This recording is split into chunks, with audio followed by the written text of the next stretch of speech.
Hey, this is Kevin Kelly, and you are listening to the Stardom Cast. This is Jesse from Club Venus from Stardom, and you're watching Stardom Cast.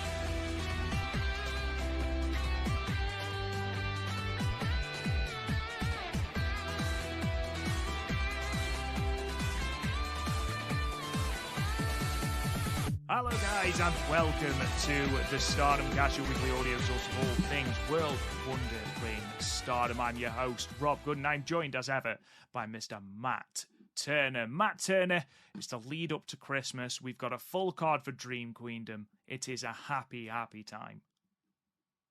Absolutely, my friend. I'm super excited to be talking to you and all the fantastic friends and family of the Stardom Cast, as we have a solid card for Dream Queendom, as well as 4 really, really good shows to talk about. But I'm also super excited for, as we record this, Mr. Goodwin, it is Wednesday. Usually every Wednesday at 8 o'clock, I do watch AEW live on TV, and I'm super excited for 2 main reasons. Number one, the Von Erichs will be on TV. I'm a huge fan of everything world-class championship wrestling, especially the Von Erichs. Obviously, Kevin Von Erich is a national treasure. Everything that poor guy has gone through in his life, and anytime you see him, he always has a smile on his face, and he's just happy, to be a great father and a great husband and a great grandfather as well. So you look at Kevin Von Erich, and I just think that he's somebody that anybody that's experienced any tragedy in life is somebody he should look up to, because he just looks at his life that he was just absolutely blessed. So, and it is a Stardom podcast, sir. So, former high-speed champion Rio returns to action tonight. So I'm super excited about that. So all should be fun, and all leading up to the 84,000 shows we have coming up the holiday season over in Japan, my friend. Oh God, haven't we just? I can't wait to have a look at the schedule for Stardom over the next couple of weeks, leading into 2024, which is an outrageous schedule. And at this point, I don't think we'd expect anything less. I think it's really good timing actually from AEW, and I doubt that it was accidental. Obviously, with the Iron Claw coming out. They're in Dallas, Texas, so of course it makes sense to have the Von Erichs there. Have you seen Iron Claw yet? No, comes out next Friday. My last day of work from the year. So that's going to be my present to myself, as I'm going to see the Iron Claw movie when it comes out next Friday. I believe the 22nd. Ah, brilliant. It's also my last day at work as well, so we'll be able to have a festive little chat about that film. I'm sure it's going to be fantastic. I don't know when the release day is in the UK. I'll have to look that up, though. I imagine it'll be a hard sell for me to try and get Kirsty to come and see that with me. Although, if I told her that Zac Efron is ripped and shirtless throughout most of it, maybe I'm onto a winner. Who knows? But sell, baby. Absolutely. You've got to know your audience. But, like we said, we have got a lot to talk about in terms of Stardom. 4 shows that are up on Stardom World from the the year-end tour that Stardom are currently going through. We had a press conference, which of course means absolute anarchy, as always in Stardom, including Rossy Ogawa being assaulted. How dare they? And we've also got just a whole host of information regarding Stardom as it heads into 2024. So lots and lots of tasty things to talk about in the next, what will undoubtedly be 2.5, 3 hours. But before we get into all of that, before we talk about any news, Mr. Matt Turner, what is coming up on the Stardom Cast Extra this month? The Stardom Cast Extra, the Patreon, we have already released 1 alternate commentary and 1 watch-along. We did the watch-along to Manami Toyota versus Mima Shimoda. Am I saying that right? Mima Shimoda? I believe it's Mima Shimoda. Me, Mishimoto. This was one that basically our buddy Steve over on Patreon was like, I really, really want to see you guys do an alternate commentary to that match because Allison Danger on our top 5 favorite female matches of all time that were released a few weeks ago brought it up. And we're like, yep, absolutely. We will do it. And folks, when we say we take suggestions, we take suggestions. So if you have a suggestion for a review or alternate commentary or watch along, let us know. So that was dropped. Also, the Aphrodite versus Momoa's championship title match, the alternate commentary of Sayaka Matani and Utami Hayashishita defending the the goddess of Stardom tag team championship against Momo Watanabe and Azumi. It's an all Queen's Quest championship tag match as we are having ourselves a Queen's Quest Christmas. Also, we will be releasing next week the alternate commentary to what I believe, and you as well, Mr. Rob Goodwin, believe is the greatest women's match of all time, as Mayu Iwatani will challenge Io Shirai for the World of Stardom Championship from year-end Climax 2016. And as well, by the time you listen to this, give or take a day or so, my review of Azumi's 2021 5-star Grand Prix. That will all be up on your Patreon feeds within the next few days. It's certainly a wonderful time over at patreon.com/the Stardom Cast. Lots and lots of good things going on. And of course, if we're talking about Queen's Quest, Matt Turner is going to be a very, very happy little bunny. And I just want to give a shout out to some of our brand new patrons. Thank you so much to everyone that supports us over there. And thank you in particular to our brand new patrons, Jeff Clancy. Now, I've got to get this right because he specifically requested a shout out, and it's Arijit, I believe. If I've got that wrong, Arijit, please tell me how to say it, and I will do you another shout out. I apologize. My eyes are terrible, and my notes, for some reason, are very, very small. We've also got, and this, I swear that this name used to be something else, and they've changed it. And I think they've changed it because they want to hear me say this on the podcast. So, are you ready? Thank you also to our latest IWGP tier member, Dr. Pepper, official licensed penis smashing machine. That. Put that on a t-shirt. Oh my God. Yes, the new Stardom Cast slogan. There you go. But yes, thank you to everyone that offers any support whatsoever over on Patreon. After you. Quick, buddy. No, I'm sorry. Jeff Clancy, actually, I went to Ring of Honor dojo training with. So thanks for supporting the show, my friend. I hope you are doing well and your family is fantastic. So thanks for supporting. So that's nice. That training was 20 years ago. We started that training, and myself and Jeff and Shane Hagedorn, we do keep in touch fairly well. So thanks for the support, Jeff. Appreciate it. And I hope you're still doing your 2,000 squats a day, my friend. Hello, Jeff, if you are listening, whose email starts with Taproot, and I'm hoping that is some manner of reference to the band Taproot, who, honestly, I haven't listened to since about 2004 or 2005. So hopefully, I think it's them anyway. Ooh, I've said that now. But yes, so excellent email as well. Just with you mentioning Io Shirai and Mayu Iwatani, I've actually just watched the first match from that trilogy for the new Stardom book. Little bit of an update on that. I am 36 matches down out of 50. So I'm hopefully shooting for an April 2024 release for Chasing the Dream, which is going to be 50 of the greatest Stardom matches. The self-imposed cutoff was the end of 2022, which of course meant that I then struggled to fit in the Queen's Quest versus Oedo Tai cage match, Sayaka Matani and Hazuki, and also Suzu Suzuki and Maika from the 5-star Grand Prix finals. So I've snuck them into an honourable mentions category. So I still get to talk about them. So hopefully that will be dropping around April time, around the All-Star Grand Queendom show. That's what I'm sort of looking at the moment. I'm at the moment just talking about this. I'm currently just watching the Thunder Rock versus BYO match there, Yoko Bito and Kairi Hojo, which of course is historically significant for being when Io turned on Mayu and formed Queen's Quest, which is nice and relevant.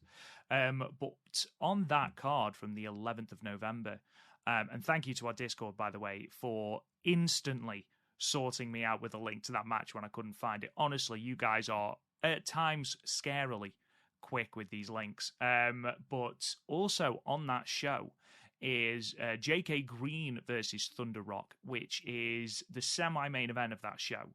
It's 9 minutes long, and it is absolute carnage. It's a really, really good match. Like, just really underrated, understated, and obviously because it's the match that immediately precedes this historically significant show, people don't often talk about it. But if you've got time, if you can, I can highly recommend JK Green, which is Momo Watanabe and Jungle Kiona, versus Thunder Rock in the semi-main of the 2016 Goddess of Stardom final from Shinkiba First Ring, which I swear every time I see a show from Shinkiba First Ring, it seems to get smaller. Like, there's one moment where Io throws Yoko Bito to the outside, and it looks for a moment like she's going to do the suicide dive, and there's just nowhere near enough room. There is just enough room between the ring apron and where people are sitting for Yoko Bito to stand. So I was like, they can't possibly be doing this. They can't possibly. And thank God common sense prevails. But yeah, I don't know. It's one of those venues that I always enjoy watching wrestling in. There's KBS Hall, but it's one of those venues where I just think, Jesus Christ, that is a very small venue. Anyway, enough talking, enough nonsense. Let's kick into some news. It's been a heavy week in terms of announcements for Stardom, and perhaps the biggest one is that the full card for Stardom Dream Queendom 2023 has been announced, the 29th of December, Sumo Hall, and we have the full card, which I'll read through for you now. We have got Hina and Lady C versus Yuna Mizumori and Saki versus Tekla and Mei Sakurai versus Amisori and Saki Kashima. The return of Saki Kashima, who I believe returns to in-ring action on the 23rd of December, so good news on the Stardom front there. And we've got another 6-woman tag. Then we've got Azumi, Yu, and Nanai Takahashi versus Meisera, Syuri, and Mina Shirakawa. We've then got Mayu Iwatani's return match, which is a huge plus for Stardom. She's going to be in an 8-woman tag, which is Stars versus Ueda Tai, Mayu, Hanan, Hazuki, and Saya Ida versus Starlight Kid, Rina, Fukigen Death, and Ruaka. It's a multi-woman tag, so you know who's going to be getting the pinfall there. We've then got 4 title matches at the top of the card. The New Japan Strong Women's Championship will be on the line. Julia defending against Megan Bain. We've also got the Goddess of Stardom Tag Team Championships. They will be on the line with the champions Aphrodite, Utami Hayashishita, and Saya Kamatani, taking on the Ueda Tai XL team of Momo Watanabe and Natsuka Tora. Our semi-main is the Wonder of Stardom Championship match, the rematch, of course, from that 30-minute time limit draw at Gold Rush. Mirai, the champion, defending against Theoriano. And then in your main event for the vacant World of Stardom Championship, we have got Suzu Suzuki versus Micah. We are guaranteed a first-time World of Stardom champion.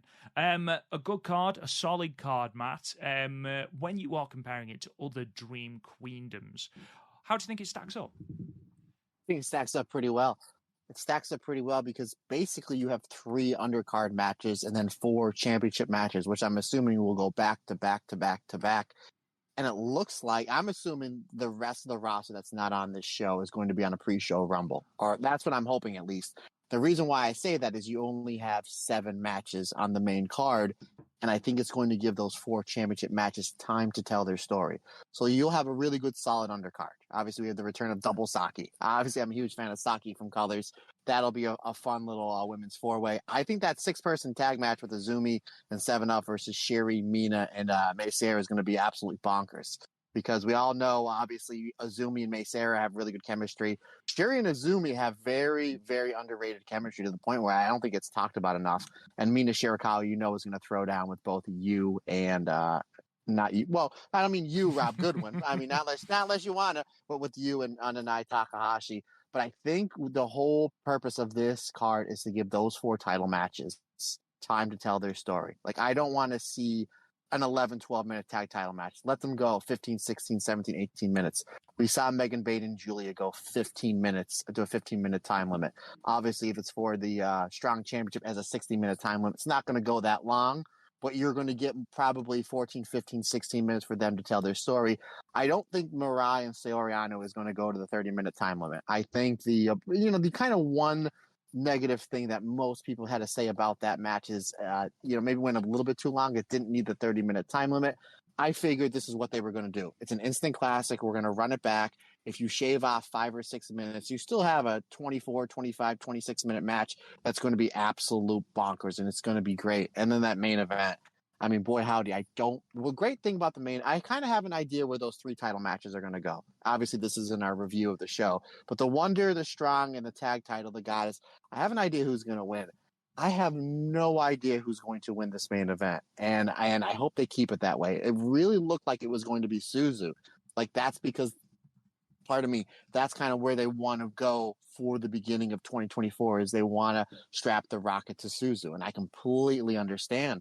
But then you have that Cork and Hall show where it's just like Micah was always great, but now she has the crowd behind her in a way that nobody else in Stardom does. So it's like, do you go with the hot hand now? You go to Micah, or do you go to Suzu? To me, Rob, it's heads you wins, tails you wins. As long as the match is good and whoever the champion is carrying that belt and is able to draw and have great matches, which I don't see why either of those wrestlers can't. I think it's a win-win situation, but I'm really excited for the card. How it stacks up against the other 2 Dream Queendoms, I think just as well, except for the main event. And I'll get to this, no disrespect to Suzu and Micah, but you go to the first Dream Queendom back in 2021, where you have Utami, who's in this year-plus reign, legendary run with that belt, and you have Sherry, who's coming off a phenomenal year, great job with the SWA Championship, had one of the best, if not the best, 5-star Grand Prix run of all time, and you literally have that story to tell where it's the rematch from the highest rated women's match per the Wrestling Observer of all time. So you have all that going into it, and then it delivered. And then you fast forward to last year, the main event of 2022, Dream Queendom, where you have Sherry, literally a year champion, in my opinion, the second greatest run with the World of Stardom Championship, going up against Julia, who's somebody they wanted to crown a year prior, but it wound up turning into almost like a blessing in disguise, because now we get a year-plus long run of Julia chasing the championship. And you have that great story with Julia losing her first 2 matches in the 5-star Grand Prix, and then she rebounds to win almost every match, wins the 5-star Grand Prix, and then it's her and Sherry and an absolute banger of a match. So Suzu and Micah have a lot to live up to when it comes to the main event of this show, because they're not proven constant main eventers like Sherry, like Utami, like Julia, and those, obviously Sherry's she had the main event in the first 2. So can they pull it off? Rob, I think they will. I think they know the situation that they're in, and I think they're going to hit it absolutely out of the park, and I'm so excited to see it and cannot wait to come back on this show the week after and talk about it with your partner. Yeah, I must admit, this match, Suzu Suzuki versus Micah, if you'd have told me, let's say June, that was going to be the main event of Dream Queendom, I'd have said it's going to be a fantastic match. Obviously, look who's in the ring, but I wouldn't necessarily have thought it's main event of Sumo Hall worthy. And then you look at the work that these 2 have done, the storyline that they've managed to weave between each other, and also what it has pushed Micah to be. Micah is escalating to a yet unseen level for her. She really does feel like a main event, and I think Stardom have got a real problem. And what I mean by that is, I truly do believe that they want Suzu Suzuki to walk out of Sumo Hall as champion. That's my personal opinion. But Micah is getting such an incredible reaction and is pushing so hard that it has now become incredibly difficult to just arbitrarily put the belt on Suzu Suzuki, because Micah deserves it. As does Suzu. She won the 5-star Grand Prix. But it's far less cut and dry, and I completely agree with you, Matt, in what you said about how, I've got no idea who wins it. I've got no idea, because in this press conference where they announced this, obviously there was your typical brawl, Suzu Suzuki and Maika. Poor Rossi Ogawa got decapitated by a shoe, and I don't know if you saw the heels that Maika was rocking, but good God, they were like swords. So thankfully, Rossi Ogawa has survived. He didn't heed Tony Storm and watch for the shoe. Rossi Vice. Rossi Vice, absolutely. I forgot to do the Rossi Vice. I need to see if he was matching the red belt. I don't think he was. But Maika just looked like $1 million. And speaking of money, did you see her doing the Rainmaker pose? Yeah, absolutely. She's cashing in. So I'm honestly very, very excited about this main event. You know, match level wise, we know it's going to be fantastic. We've seen what they can do in the 5-star final. There's a lot more heat now behind the feud, with Maika sort of saying that it's Suzu Suzuki's fault that she's missed out on this push. She's getting really, really organic face reactions and really good reactions from crowds. We saw that phenomenal reaction she got at Korakuen Hall not too long ago. Pardon me. But it's going to be very, very interesting whichever way Stardom pivot. I would love to see the belt on Maika, just because I think she thoroughly deserves it. And also, I think it would be quite interesting to have the third consecutive Dream Queendom with a member of Donna Del Mondo holding the red belt aloft. But yes, all in all, I think it's a very, very solid card. Mirai versus Soriano, I thought that was a really, really good match from Gold Rush. If they can replicate that, sort of condense it into a 22-23 minute match, we've got a banger on our hands. You know, Momo Watanabe and Natsuko Tora. Tora especially has had a far, far more consistent year this year. Momo Watanabe is finally recapturing some of that form we knew she had, so that's going to be really good. Julia and Megan Bain had a fantastic singles match on one of the Road 2 shows that everyone was really eager to see again. Now we're getting it. My one sort of complaint, and this sort of ties into something that me and you were talking about yesterday. Obviously, we were talking about the Stardom schedule and how we've got, you know, we had 2 pay-per-views in a week, I think back in July, and how this was obviously going to be the cause of quite a few injuries in Stardom and has led to basically the roster being spread as thin as humanly possible. Obviously, we still have venues booked from that point, so we now have 3 pay-per-views, potentially, because Stardom run Sumo Hall on the 29th of December. They then run the Yokohama Budokan for New Year's Stars 2024 on the 3rd of January, and then run the Tokyo Dome City Hall on January 4th. That's 3 pay-per-views in the space of 7 days. Now, you know, as a consumer, I'm not complaining. It means we get 3 high-caliber shows. And I can see, obviously, your response to that, Matt, was, yeah, of course, it's, you know, it's Wrestle Kingdom week. Think of the tourism and the fans that are going to be there because of Wrestle Kingdom. And if you look at the other shows that are going on, Noah have got a big show on the 2nd. All Japan run their shows in Korakuen Hall on the 1st and the 2nd. You've got TJPW running their big Korakuen show on January 4th as well. So there is going to be a lot of people around, so I can see why they've done it.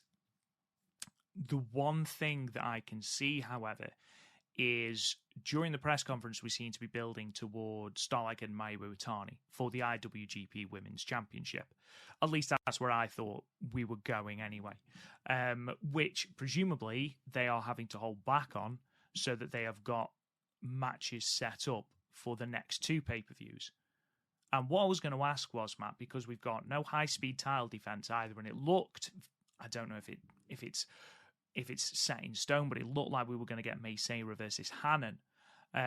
If you put Mayu versus Starlight Kid for the IWGP Women's Championship on this card, and you put Hanan versus Mei Seira on this card, you have got an all-time Stardom card. And my question to you is, does this card suffer because of the January 3rd and 4th shows? Yeah, a little bit, but at the same time, if you want to, this isn't going to be All-Star Grand Queendom. We're literally from match 1 on the main show until the main event. You have like a 4-star, with the exception of the tag title match, which whatever. You literally have we literally have a 4-star to 5-star match on every single match. Now, they can't spread themselves. They can't load up. Again, this card to me is loaded. I know there were some people complaining on Twitter like, "Oh, how come Mayu and Hazuki, they're kind of in throwaway matches?" I'll get to that in a second, at least what I think that they should do or what they might do. Again, you have a really good solid undercard with those 4 championship matches, literally back to back to back to back. They're all going to be at least 4.25 stars, in my opinion. I don't see any reason why those 4 matches aren't going to be really high rated matches when we get to rating the show. At the same time, you have a potentially, now from what I was told, it's not 100% set in stone, but more than likely the show on the 3rd and the 4th are going to be on pay-per-view. Which, okay, and I understand that if they're going to be running the same price, you're looking at about $100 for all 3 shows. I have no problem with that because, as you are and I am, we're lucky we're off work. The fact that we don't have to wait, 2, 3, 4, 5 days for these shows to be up on Stardom, or we can watch them live, which is like double Christmas for me. This is great. You're telling me on my Christmas break I get Dream Queendom, Wrestle Kingdom, and then 2 more Stardom pay-per-views that are going to be great. I'm sold. Am I going to get my $100 worth from these 3 pay-per-views? Absolutely. I highly doubt that either 3 of these shows are going to, not be anything other than excellent, because you look at the Dream Queendom card, it's loaded. They're going to load that show on the 3rd and that show on the 4th. They're going to want to show up all New Japan. Really are. By basically saying, hey, you don't have either of these New Japan championship matches on your Tokyo Dome card, no problem. We're going to blow it out of the water. So to answer your question, yeah, if they didn't have those shows on the 3rd or the 4th, would there be IWGP and a high-speed championship match? More than likely. You can do Mayu versus Starlight Kid, which I think they're going to do, and you could do Mei Sarah versus Azumi if you want to, or Hanan, or really anybody, because the roster's that loaded. But Rob, I'm going to throw something out at you, my friend. Okay. And here is my idea. Now, a lot of people are saying this 8-person tag with Mayu's return, and I think Mayu probably could have came back any other time. It was just her finger. She was probably cleared, but it makes this match more important that it's Mayu's return. And kudos to Stardom if that's what they were doing. Let's just hold it off, and we'll make this match even bigger. Mayu's return. You have Mayu, Saida, Hanan, and Hazuki versus Starlight Kid, Rina, Ruaka, and Fukian Death. So you have that match, and everybody thinks, well, this is probably the perfect time to have Starlight Kid really show out, and then have Starlight Kid versus Mayu on that show from 1-4, which I completely agree. However, I'm going to add to it, my friend. A lot of us are kind of complaining that there's not enough IWGP championship matches, and I agree. You can't the quality, whenever we get anything IWGP women's, the quality's been great, from the tournament to the final to the Mercedes versus Kyrie match, to the Mayu versus Mercedes match, for the Mayu versus Utami match, so on and so forth. The quality's been great.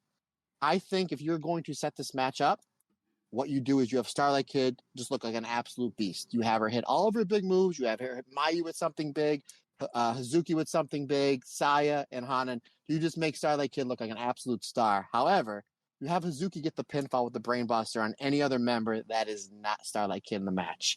You have Starlight Kid grab the microphone and we would be like, I just ran through all 4 of you, and I want a shot at that title on 1-4. And then Mayu says, okay, yeah, that's fine. However, you have Hazuki grab the microphone and say, tell you what, you want the title shot? Mayu said it's okay. You look good in this match. Mayu's the champion. You got the pinfall. I did. So tell you what, Mayu, why don't you put on the championship belt on the line on the Yokohama Budokan on 1-3, and the winner of that takes on Starlight Kid. So now, before you even get to the main 4 matches of this show, we know we're getting Mayu versus Suzuki on 1-3, and the winner of that, Mayu, takes on Starlight Kid on 1-4. So now, to all the people that are complaining there's not enough IWGP championship matches, you're literally getting a double dose of Mayu against Suzuki and Starlight Kid. Boom. As a Stardom fan, how are you not sold? I must admit, that idea is very, very tasty. I do like the idea. I mean, anytime you get Mayu and Hazuki in a ring, it's going to be fantastic. the Hazuki fan in me doesn't want to see Hazuki eat another singles loss. But it's Mayu. But it's Mayu. That's your all-time favorite wrestler. It is Mayu, and I love Mayu. Got nothing but love for Mayu, and obviously I know that Mayu versus Starlight Kid would be a phenomenal matchup. The only change I would possibly make to that is I would have Starlight Kid get the win. And I've got a horrible feeling that's probably why Sayurida is in this match, because we've seen Sayurida eat the pinfall in quite a lot of these undercard tags. Same with Hannon, so it wouldn't surprise me if Starlight Kid runs through. Have Mayu look incredibly strong. Obviously, that's the whole premise of this match, is that it's Mayu Iwatani's return match. But I would have Starlight Kid pin Saya, and this is me as a Sayurida fan. I would have Starlight Kid pin Saya and then challenge Mayu. That's the only difference that I would have. But other than that, I think it's going to be a solid card. Hopefully, as the bookings that Stardom have made sort of start to pass, hopefully the schedule will start to thin out. It wasn't going to happen overnight. Obviously, we knew that simply because that's not how bookings work. So we knew it was going to be rammed. It's going to be a fantastic week for us. Hopefully, we don't have any more injuries, because finally we are getting some good news on that front. Obviously, we've got Mayu and Saki Kashima who are back in the fold, which means that the only active injuries that Stardom have at the moment are Tam, Natsupoi Koguma, Waka Tsukiyama, and Momokogo. So hopefully, fingers crossed, we're going to be close to full strength sooner rather than later, which has felt a long time coming. And I must admit, obviously, Utami and Saya Kamatani, they were the biggest misses for me. They brought a certain something to the card. And seeing them back, seeing the chemistry that they've got, seeing them in undercard tags with Azumi on this run of shows that we're going to be talking about today really did highlight just how much Stardom missed those two in particular. Talking about Tam still being on the shelf, I just want to move into something of a different bit of news before we kick into some other card announcements. The annual Tokyo Sports Awards are out. And the Women's Wrestling Grand Prize was handed indeed to Tam Nakano. Just in case anyone hasn't seen, the MVP was Tetsuya Naito. The best bout was Shinsuke Nakamura versus the Great Muta. Best tag team was Bishamon, Haruki Goto, and Yoshihashi. Outstanding performance was Hiromu Takahashi. Fighting spirit was Noah's Keno. Technique award was All Japan's Yuma Aoyagi. Obviously, Women's Wrestling Grand Prix was Tam. And then the Newcomer Award went to the Saito brothers. That marks the 5th year in a row that Stardom has had a wrestler win this award, and it's the 10th win in 12 years. So Tam actually joins Mayu, Julia, Utami, and Yuri as winners of this prize, as well as Yuzuki Akawa and Io Shirai have also won it as well.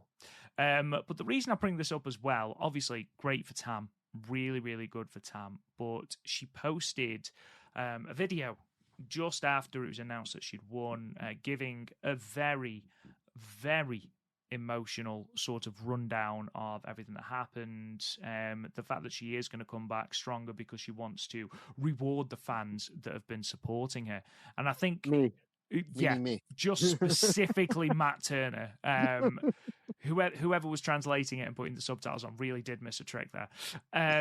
But something that is worth noting is if you look at her in the video, there's no strapping, there's no crutches. So fingers crossed her return isn't too far away. I know that Rossi has put out a tweet congratulating Tam and also said that he's going to be meeting her this weekend. So maybe we'll have a little bit more information over the next couple of days. It would be such a good boost for both Tam, who was absolutely distraught in this video. It's actually a little bit difficult to watch. If we can get her, on one of these shows, the Yokohama Budokan or the Tokyo City Hall show.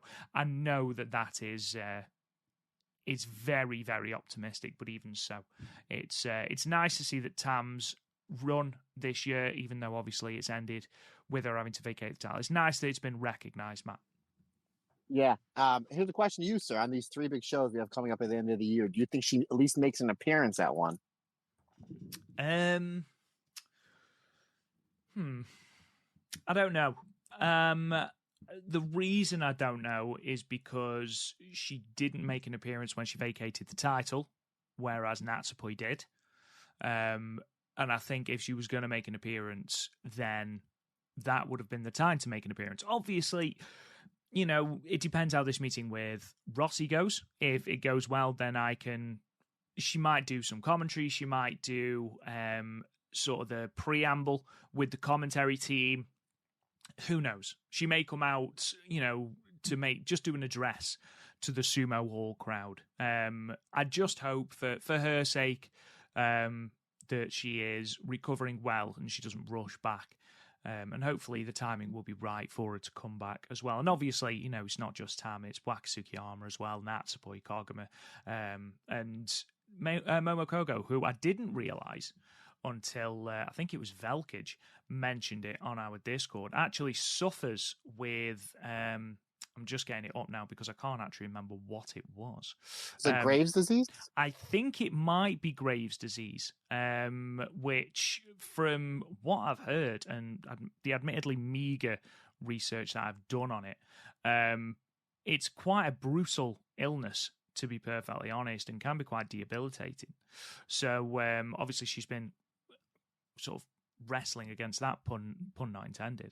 And I think as well, the fact that she's also been posting stuff on Twitter, you know, from inside the gym. So it'll be nice to think that her return isn't too far away as well. In answer to your question, I know I've taken a huge sort of run round the houses in my answer to that. I don't think she'll be at Sumo Hall. But I would like to see her maybe at the Yokohama Budokan one. I mean, could she be the one to present the red belt to the new champion? Who knows? Mm-hmm. I'm gonna make you a bet, sir. Go on then. She's going to be at all 3 shows, and if I am wrong, each show I'm wrong, I owe you a beer when you come to Philly. So you have a chance of getting 0 to 3 beers just on this. And if I get them right, no harm, no foul. You don't owe me anything. How about that? Deal? That's great, Matt. I will say, though, if we are tallying up the amount of beers that you supposedly owe me, I am going to be comatose for this entire damn week. So, yeah, we'll have a look. You see the play coming. Absolutely. Something that I do just want to talk about, and this was brilliant, as I smack my microphone with my thumb. Unagi Sayaka was nominated for the Women's Pro Wrestling Award. And she was nominated by Kenta Kobashi, which is quite the advocate for you. And she was selected to be on his Fortune Dream 8 show, which was back in June, I think, at Korakuen Hall. And this is what he had to say about Unagi. I nominated Unagi because she stood out among the female pro wrestlers and created a buzz by taking action on her own. We were together in the United States, and she was popular there too. I think she should also be praised for standing alone against a big promotion, Stardom.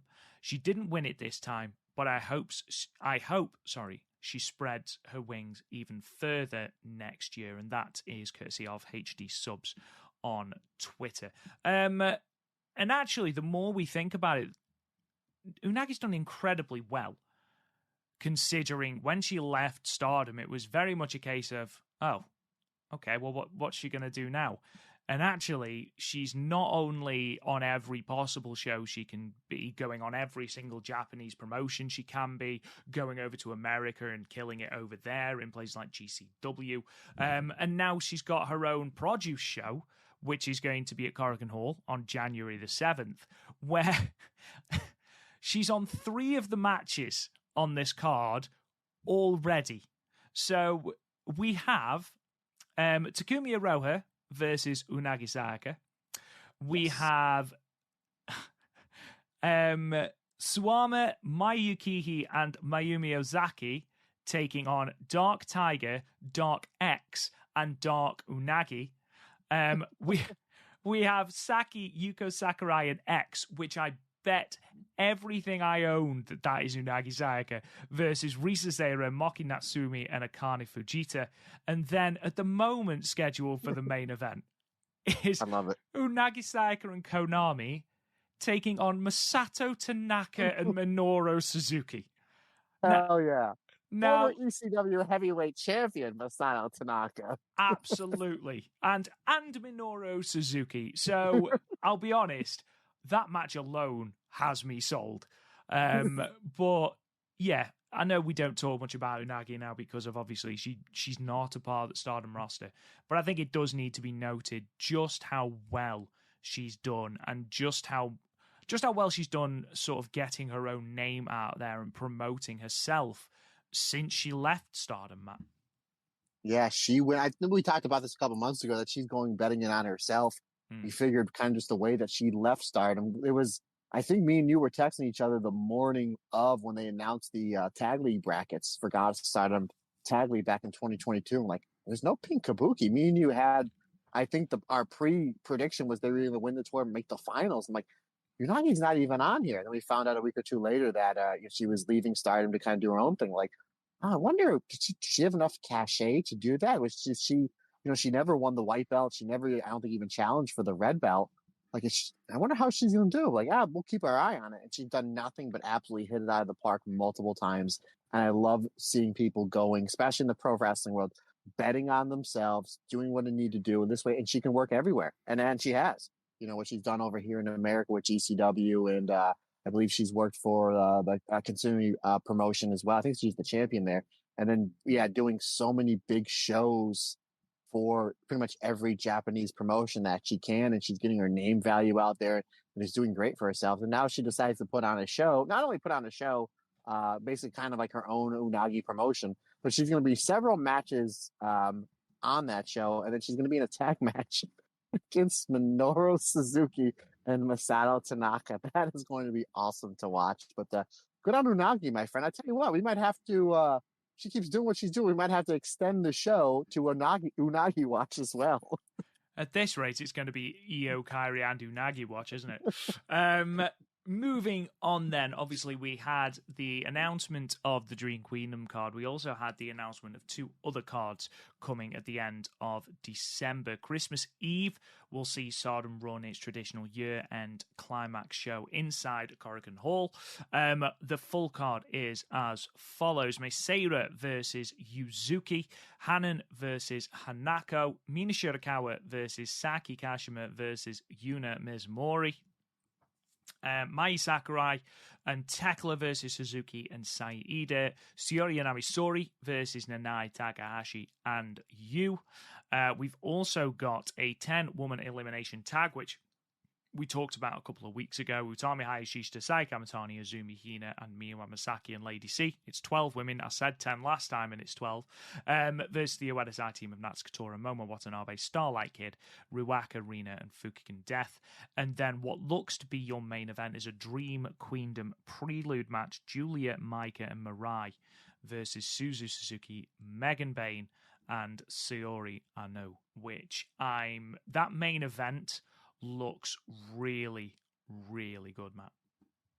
Yeah, between the main event, the Queen's Quest versus Ueda Tai elimination match, which I never get sick of. It seems like we always have those at least once every 14 to 16 months in Korakuen Hall, but I got no problem with it. That's going to be great. And 7 Up versus Shiri and Ami Sori. And the undercard looks really good too. So yeah, there is a lot of awesome Stardom stuff that we are going to be watching. We watched 4 great shows this past week, but some really stacked stuff moving forward and going into 2024. And I really predict they're going to have a fantastic year. So yeah, super excited for those cards as well, my friend. Yeah, I think my one sort of bugbear with this card, and you can't have your cake and eat it. So we're getting that fantastic Queendom prelude with Julia, Micah, and Mirai taking on Suzu, Megan Bain, and Sioriano. I'd love to have seen the Barry Bombers defend their Artist of Stardom championships. That's my one thing, because it does feel like those belts aren't defended as much at the moment because of Julia's commitments as the New Japan Strong Women's Champion. I would have liked to have seen them defend them here. But, like I said, we're getting this great match instead, and hopefully it does the numbers that it deserves, because it is a very, very good card. We also had, on Christmas Day, the New Blood 12 show, which is going to be in Shinagawa Intercity Hall in Tokyo, which is going to see the debut of 2 more Stardom rookies joining Yuzuki. The first is Sayaka Kurara, who is going to be taking on Saya Kamatani in singles action. We've also got Rana Yagami taking on Syuri, and I must admit, when I saw the graphic for this pop up on the @WeAreStardom Twitter page, I was convinced it was Aoi. It looked the spitting image of her. It's not, but I'm looking forward to that. Rana Yagami has actually come out and said that Syuri was a huge inspiration on her, and she's looking forward to wrestling her, knowing that she has no chance of winning. I'm paraphrasing slightly, but that was pretty much what was given. We then have a tag match: Haruka Umasaki and Miyu Amasaki taking on Yuzuki and Hanako. We also have another tag match, which sees Meisera and Hina taking on Rina and Ruaka. And then we have, in what is presumably going to be your main event, the New Blood tag team titles are on the line. Wing Gory, Sairida and Hanan taking on the Tokyo Twin Towers, or the Reiwa Tokyo Towers, in Amisori and Lady C. Another solid New Blood card, Matt. I'm interested to see these 2 rookies.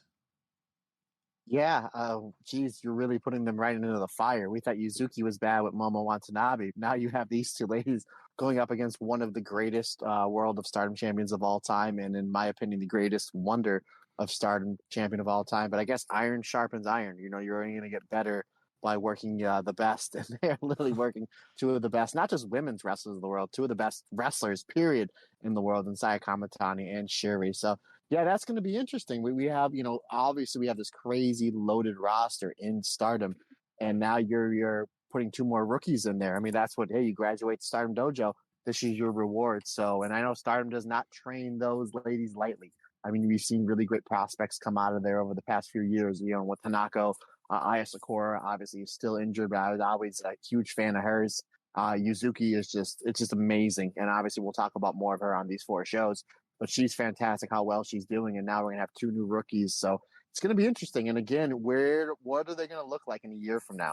If they're going to be on all these Stardom shows, wrestling, the Shuris, the Sayas, the Hanas, the Mayus, the Hazukis, the Utamis, the Zumis, so on and so forth. So it's just going to improve this roster more and more. But I do have to say, I know there is people that work for Stardom that listen to this podcast. This show is on Christmas Day. Correct me if I'm wrong, Rob. The New Blood show, yes. Now, regardless of what Rob will tell you, I've been a very good boy this year. With the Tokyo Towers in presumably the main event. What is the chances for Christmas, for my Christmas gift from Stardom, that we get the Doctor of Style Slick, who was the manager of the Twin Towers back in the 80s and 90s?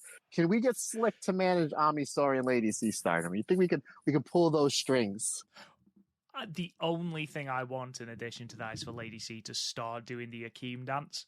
They come out to Jive So, bro. Honestly, Stardom, again, we're printing you money here. I can't understand anything bad coming from that whatsoever.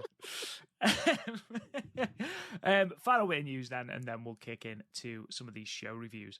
The Ryogoku Koku Gikan show, which I think it's worth noting that I'm really glad Mayu's back, simply because it means she's got to promote this show and has to try saying this, which is always really funny. It was my feud of the year last year, was Mayu versus saying Ryogoku.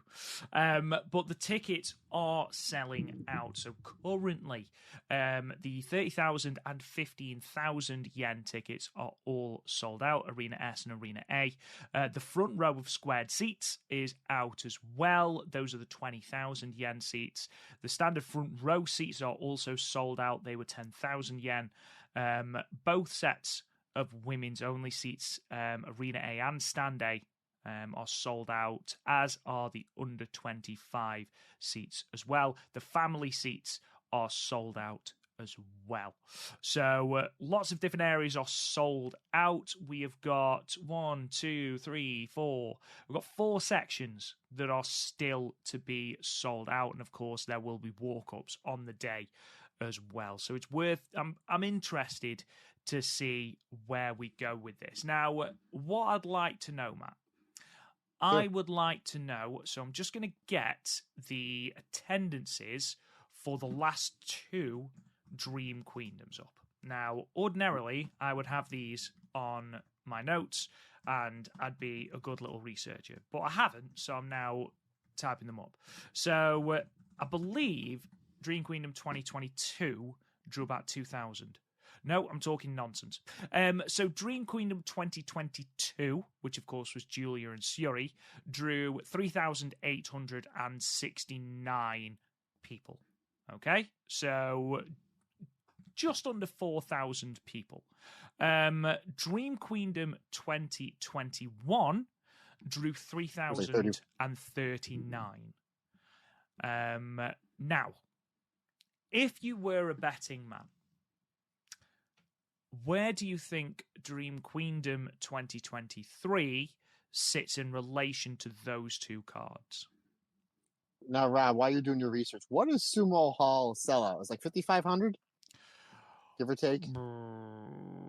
Let me have a look. I'm sure I've seen cards where it's been 12,000, but wow, I might be talking nonsense. So don't quote me on that.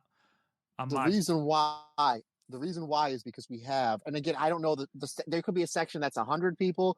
There could be a section that's 700 people. We just know that like 8 of the 12 sections are sold out, and we're still 3 weeks away. Also, too, it could be, your Christmas present that, hey, by the way, this is your Christmas present, or again, the walk-up business as well. They're going to do a couple hundred in just that alone. But the reason why I'm asking, I thought it was like 5,500. So I'm looking at, we're looking at where the tickets are sold. They're probably close to 3,000. I could be wrong. And if anybody has better numbers, please let us know. Wrestling is subjective, but we love the numbers don't lie. We love seeing the numbers, especially when they're doing this well. I'm going to say this is going to be well over 3,000. I mean, if you're talking that looks like 70% of the building is sold out already, depending on what it sits at. Again, for some reason, I thought it was 5,500. I thought I watched the G1 final, and Kevin Kelly, hi Kevin, friend of the show, said that they were sold out at 5,500 or 5,600. And again, I could be wrong. I'm wrong all the time. It's part of my charm, part of my gimmick, brother. But I mean, you're looking at 3,400. I mean, I think anything over 3,100 for the show has to be considered a success, especially with all the speed bumps that Stardom have hit. So that's my guess. I think they're going to do around. Again, I thought it'd be 3,100, but when we're talking about the numbers that are already sold, you're probably at maybe 3,500. Yeah, Ryogoku, there's been quite a couple of different shows. Like New Japan tend to routinely get around 9,500 people in there. Oh. And I believe I was way off. Yeah. for all you Dumb and Dumber fans, Samsonite, I was way off. And I think there was a show, I've just had it up, and now I can't actually remember which show it was, but I'm convinced there are some shows that All Japan ran back in the day that were 11.5. Wow. So let me just have a look. Yeah, New Japan's G1 Climax 1993, looking at night 7, which was not the final, but that drew around a reported 11,500. So I think, and again, I could be wrong. I apologise if I am, but I believe it's around 11,500, 12,000. Yeah, I'm excited. So where do you think? Again, I'm going to say this is going to be giving those numbers and giving that, again, it looks like 65-70% of the show sold out. I'm going to up it. I'm going to say around 3,800. I think it's going to be right around what they did last year. Again, with all the big shows in that area that week, maybe it hits the 4,000. I mean, what are you thinking, brother? So I'm just looking at the card for 2021. We had a Future of Stardom, Artist of Stardom, High Speed Title, Wonder of Stardom, and then obviously the double title match at the top of the card. That was a stacked card, and it was pretty much your biggest show of the year. At least in my opinion, it was billed that way, even though they'd ran Budokan earlier that year. The one from last year, World, Wonder, Goddess, Artist, number one contendership, high speed title as well.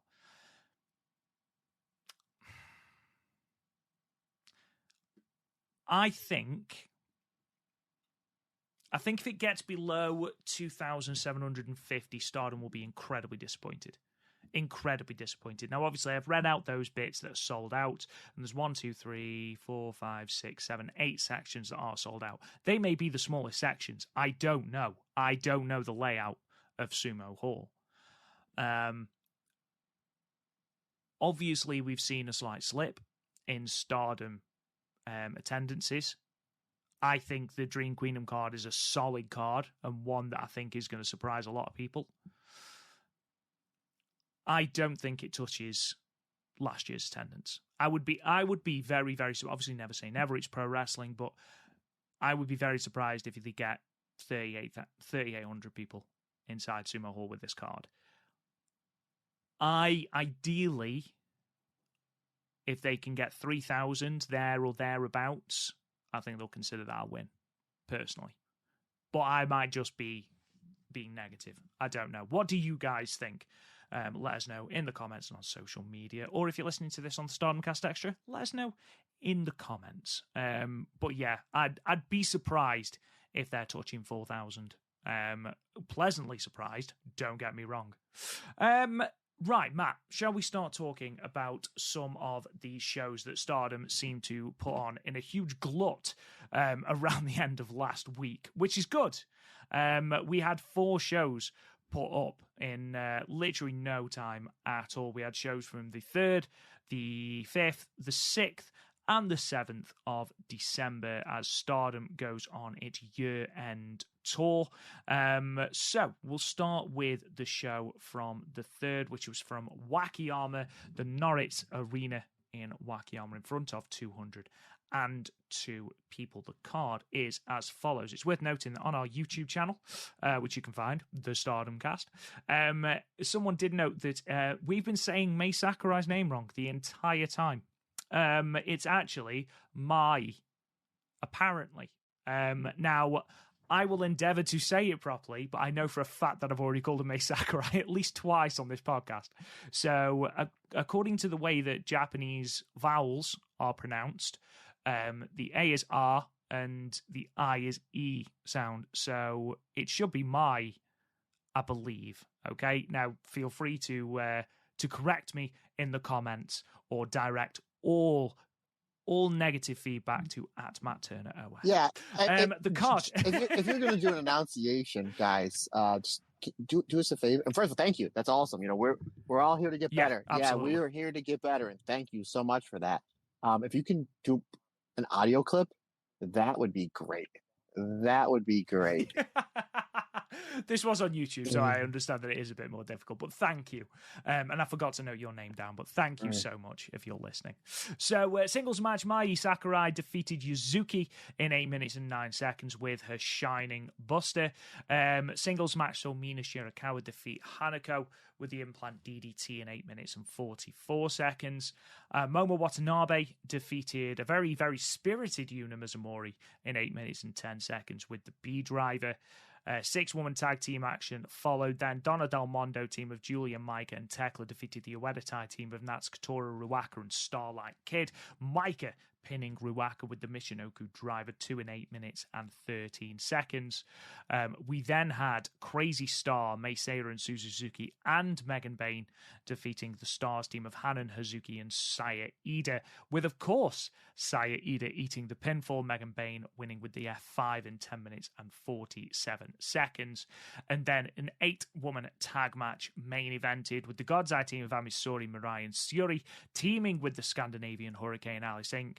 to defeat the Queen's Quest team of Azumi, Miyu Amasaki, Saya Kamatani, and Utami Hayashishita in 13 minutes and 37 seconds, with the Scandinavian Hurricane officially becoming a member of God's Eye in the process, before subsequently, I believe, eating 3 consecutive pinfalls.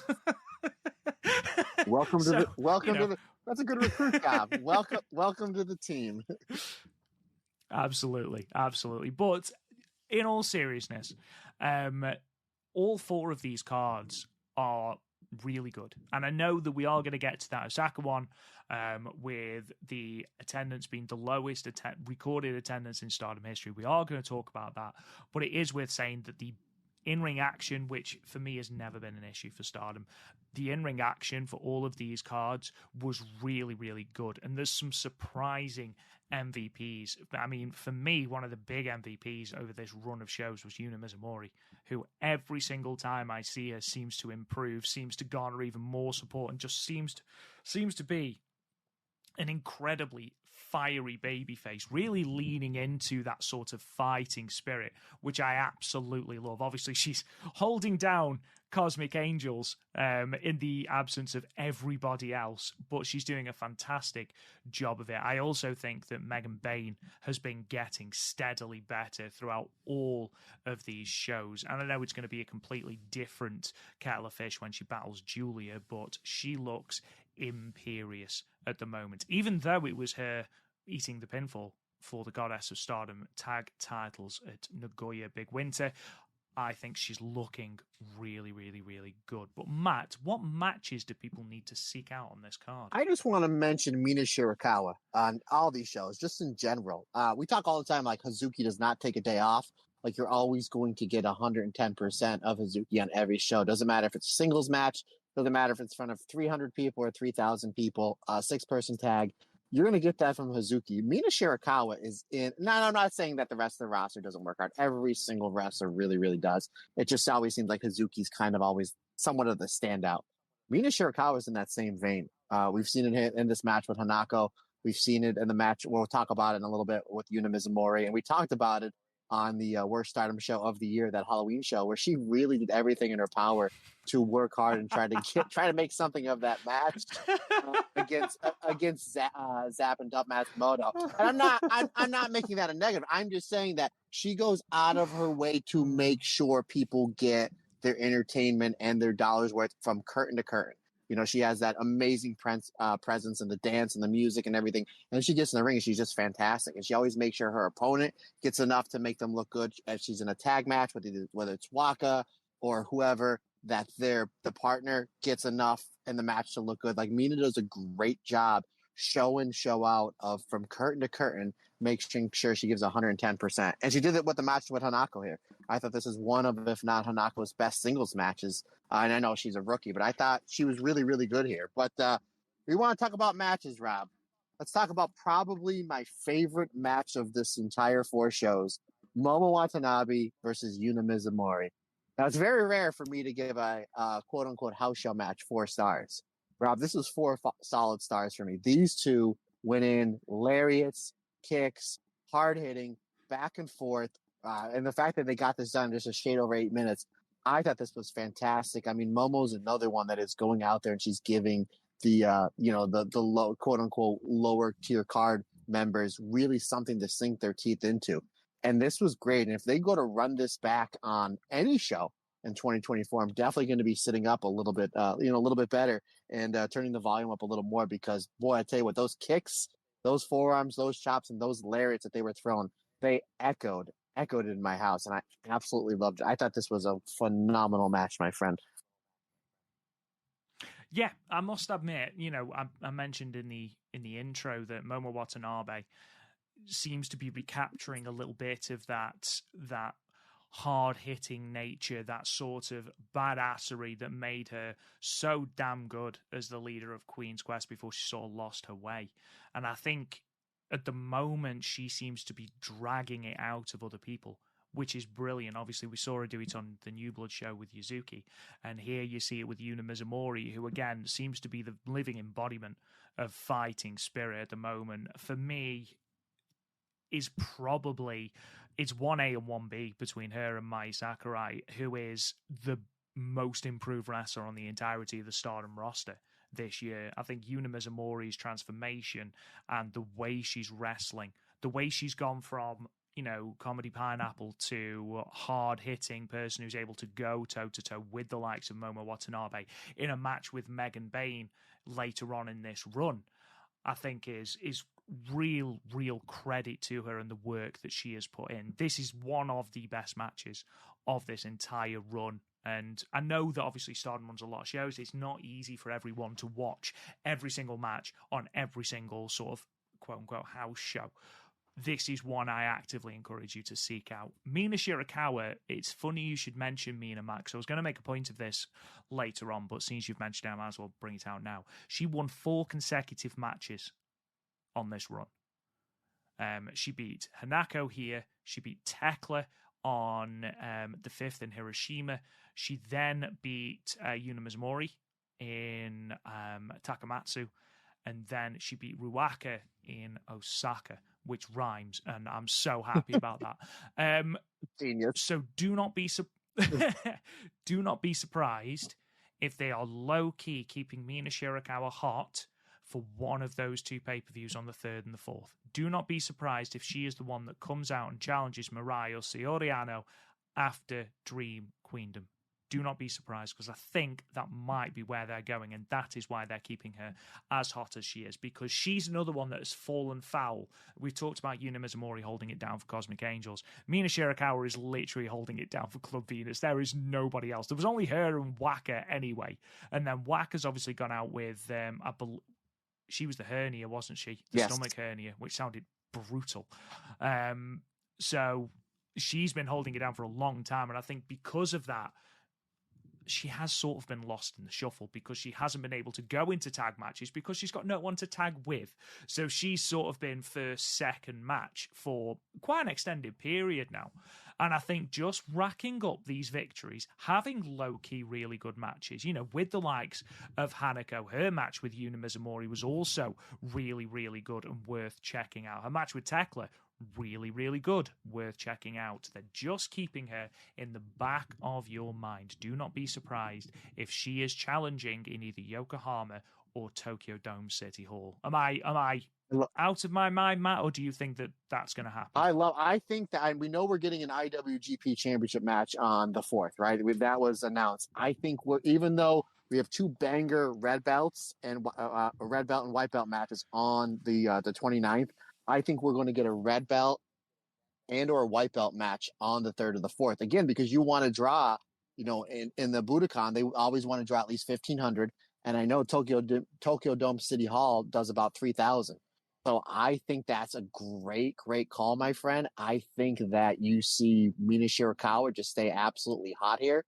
And that with, my early pick, obviously this next week, we'll be doing our predictions for the next week or the week after. Time's flying. But anyway, this is not the Dream Queen Pick'em show, but I like your idea. I think Mirai retains against Saori. And since Mina did defeat Mirai in the 5-star Grand Prix, that she comes out and challenges, and if that does happen, there's a good chance you see Mina going into the beginning of the new year with the Wonder of Stardom Championship, and they can kind of reconcile that really short run, that long chase she had, but that really short run, and we see Mina on a big run with the white belt in 2024. I like that idea, my friend, and I'm going to go with it. I'm going to agree with you. I'm going to say that happens. I mean, arguably, it's a belt she never should have lost. So it would be nice to see her get that long reign that I think she thoroughly deserves, especially as she currently sits, I believe, as the shortest running white belt champion in history.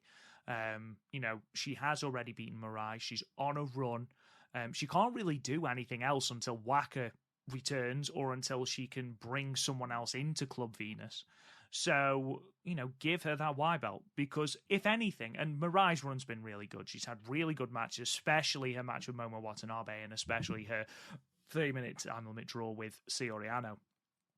But I want to see Mina with it. And that's no disrespect to Mirai at all.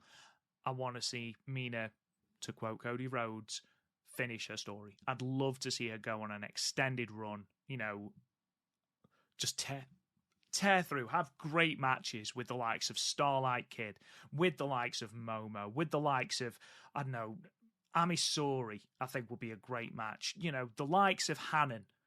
Have a great match with Hanan. We know that it would happen. And then drop it to Hazuki. Because if I keep saying it, it's going to happen. It's going to happen, Will it into guys. existence. There's no way. Will it into existence. We never saw a big Hazuki Mina Shirakawa match. Imagine what that match would look like after like a Mina 6th, 7th, 8th month run, and maybe with Hazuki winning the Cinderella tournament. Just think how big that match in 2024 and the summertime would be. I'm all for it, Rob. I am all for it. Let's book Stardom. Call up Rossi Vice. Get him a nice tie for Christmas. Let's do it.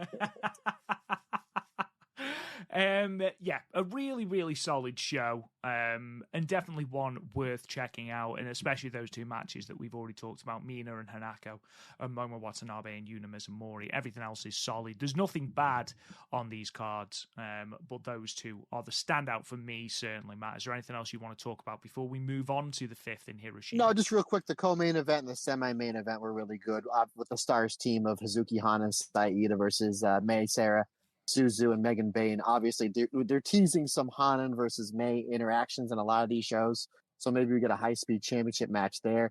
Hazuki and Suzu Suzuki, they're a day removed from their brutal pay-per-view match. And it's like, oh yeah, didn't we almost just kill each other 24 hours ago? Let's go. And literally the bell rings, they just start throwing forms again. I'm like, yeah, Stardom, you got my money. I got no problem eating steak every day. And that's what this is. I thought this was really good. And of course, the main event, Rob, you have Queen's Quest in there. Poor Miyu Amasaki's eating the fall. But I tell you what, Saya Utami and Azumi do a great job setting Miyu up for moves.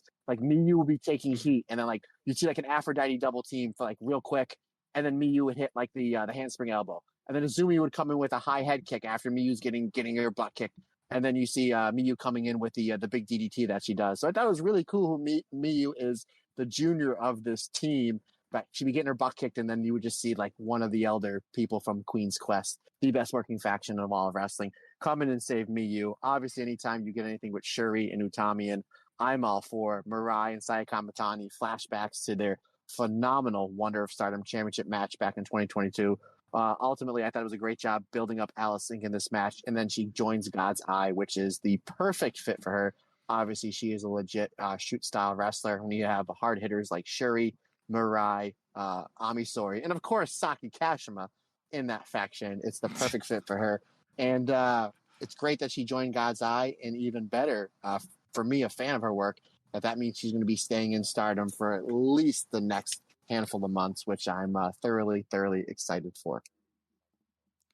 I don't suppose, just speaking of Saki Kashima, I don't suppose you saw her Twitter thing. No. I can't remember if it was Twitter or Instagram, where she issued an apology because she walked past the brand new president of Bushi Road Fight, not knowing who he was. So he said hello at it, and apparently she just freaked out and was like, and just ran off. And then during the press conference was like, I'm really sorry, didn't know who you were, which is just brilliant. And then she announced herself as the person who always fights fair. Just Saki Kashima is the best. She really is. Something I forgot to mention, actually, I don't know if you've seen Hazuki and Mei Seira on Instagram. They seem to be teasing some sort of alliance. So possibly Mei Seira to Stars. Ooh, she does have the star all over her gear, so didn't. I mean, and let's face it, there is no better good guy, apart from Mayu Iwatani, than Mei Seira. There's no way you can turn someone like Mei Seira heel. So putting her in Stars, I don't necessarily think would be a bad idea. Although, again, we really need to pad out Club Venus, and we need to do it quickly. Let's move on then to the start of the year-end tour. This was night one from the Hiroshima Prefectural Industrial Hall in Hiroshima, Japan, and the results are as follows. Starlight Kid defeated Yuzuki in 8 minutes and 21 seconds with the Black Tiger leg killer. Mina Shirakawa, as mentioned, defeated Tekla with the Glamorous Collection Mina in 8 minutes and 7 seconds. Queen's Quest team of Miyu Amasaki and Saya Kamatani defeated the team of Amisori and Hanako, with Saya Kamatani pinning Hanako with the Star Crusher in 8 minutes and 5 seconds. Megan Bain defeated Yuna Mizumori in 6 minutes and 10 seconds with the F5. In six-woman tag action, the Uedatai team of Momo Watanabe, Natsukatora, and Ruaka defeated the Stars team of Hanan, Hazuki, and Saya Ida, with Hanan eating the pinfall, Momo hitting the Hidenotoshi driver in 7 minutes and 41 seconds. In another really, really good match, which you absolutely should check out, was the semi-main tag team match, best match of the card. Crazy Star, Meiseiya, and Suzu Suzuki, and Queen's Quest Azumi and Utami Hayashishita went to a 15-minute time limit draw. And then in your six-woman tag main event, the Donna Del Mondo team of Julia Maika and Mai Sakurai defeated the God's Eye team of Mirai, Scandinavian Hurricane Ali Singh, and Suri, with Ali Singh eating the pinfall, eating the Michinoku Driver 2 from Maika in 11 minutes and 31 seconds. Matt, obviously that semi-main, fantastic match. But what else was worth checking out on this card? Rob, real quick, what was the house numbers on this? I might have missed that. 236. I just like to note it. I like to note it. I'm not going to go through every one, but just it was nice to see Starlight Kid get a win. And Yuzuki's so good. I was watching this match, and I'm literally sitting in my living room watching on my iPad, and my wife's in the kitchen cooking, and I go, "Oh my God, she's so good." She's like, "What are you watching?" And I was like, "What do you think?" She's like, "Oh, Stardom." I said, "Damn right." I said, "Well, who are you talking about?" I said, "I'll give you 30 guesses, and you won't figure it out." She's like, "Oh, is Tam back?" I was like, "How dare you?" I was like, "No, it's this new rookie." But again, she's so good. Like again, it's the little things, like the selling, the fact that she takes her time. She's so good. But I was a big fan of Miyu and Saya versus Amisori and Hanako. I thought that was really, really good. I thought Saya and Miyu as a team worked really well together, which just goes to show, obviously, the main team in Queen's Quest is Aphrodite. Saya and Utami, they're the two-time tag champs. They're the former world champion and the former Wonder champion.